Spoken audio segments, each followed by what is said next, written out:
Branches of external carotid artery: superior thyroid artery, lingual and facial. Superior thyroid, lingual and facial. Then ascending pharyngeal artery and posterior auricular artery. Ascending pharyngeal, posterior auricular. Then two terminal branches, superficial temporal and maxillary. So three branches: superior thyroid artery, lingual artery, facial artery. Then two ascending pharyngeal and posterior auricular. Then two superficial temporal and maxillary artery. Okay. Superficial thyroid artery, superior thyroid artery, arises just below the level, below the level of greater horn of the hyoid bone. It is the first branch of the external carotid artery and it supplies the thyroid gland. Lingual artery arises above the origin of the superior thyroid artery, behind the tip of the greater horn of hyoid bone, and it has four parts. It supplies the tongue. Facial artery arises above the level of greater horn of the hyoid bone. It has cervical part and facial part, and it supplies the face, tonsil and submandibular salivary gland.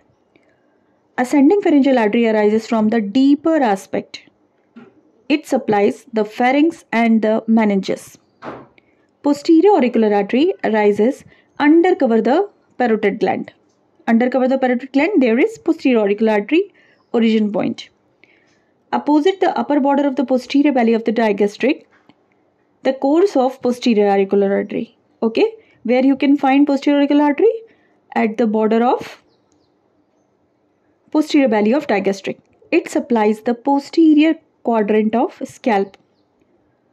For the anterior quadrant of scalp, we have superficial temporal artery. There are two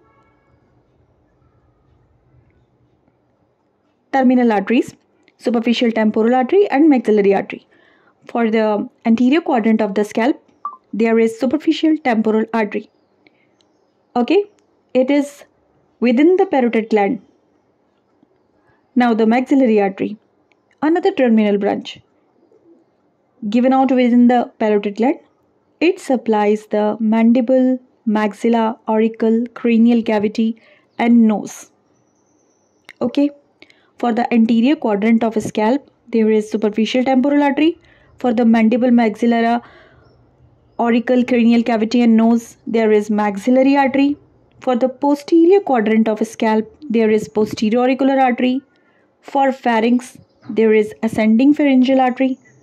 For face, tonsil and submandibular gland, there is facial artery. For tongue, lingual artery. For thyroid, superior thyroid artery. So the branches of external carotid artery: